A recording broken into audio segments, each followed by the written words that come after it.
নৈতিক দিক থেকে সরকার তার অধিকার হারিয়েছে দেশকে পরিচালনা।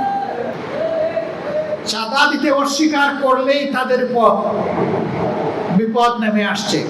এই বাংলাদেশ থেকে ইনশাআল্লাহ ভোট তাড়ানো হবে। এই অর্জনকে নিজেদের দলীয় অর্জন হিসেবে কখনো দাবি করি না এবং করব না। এই অর্জন 18 কোটি মানুষের অর্জন। দুর্নীতি বন্ধ করা যায়নি, বরঞ্চ দুর্নীতি বৃদ্ধি পেয়েছে। তিনি বলেছেন, এটা আমার কথা না।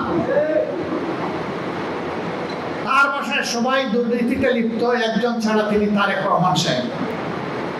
আমি বুঝলাম না, তারেক রহমান সাহেব প্রধানমন্ত্রী,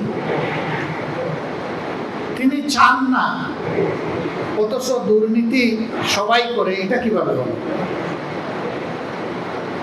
আমরা দেখি তার ইশারায় সবকিছু চলে, তাহলে তার ইশারায় এটা বন্ধ হয় না কেন?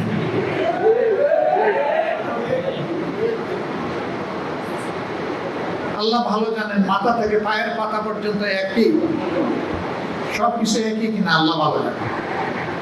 আমরা দেখতে পাচ্ছি ব্যর্থতার দায় যখন স্বীকার করলেন, তখন কি এই সরকারের আর ক্ষমতায় থাকার কোনো নৈতিকতা থাকে? নৈতিক দিক থেকে সরকার তার অধিকার হারিয়েছে দেশকে পরিচালনা।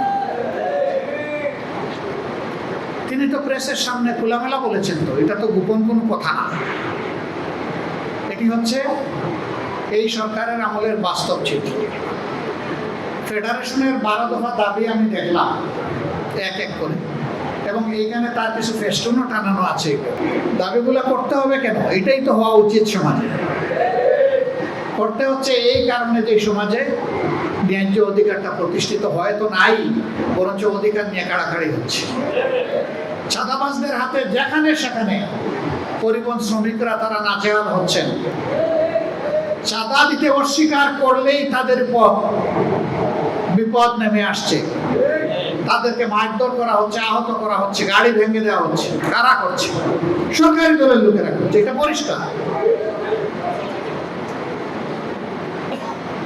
আমরা আপনাদের দাবির সাথে সম্পূর্ণ একমত, এবং আমরা পরিষ্কারভাবে বলতে চাই, এই বাংলাদেশ থেকে ইনশাআল্লাহ ভোট তাড়ানো হবে।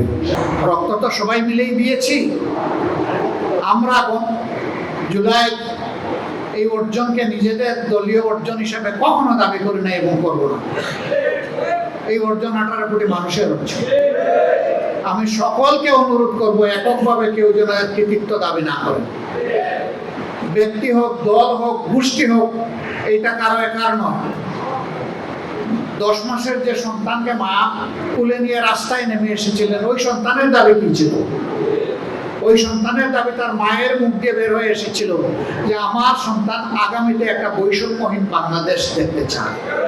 ইএফটি ফার্স্টের সাথে ট্রেড করুন যে কোনো জায়গা থেকে। ক্যাম্পাসে ক্লাসের ফাঁকে, ঢাকার জ্যামে বসে কিংবা ঘরে বসে, ট্রেডিং এখন হাতের মুঠোয়। তাই ট্রেড করুন যখন খুশি, যেখানে খুশি।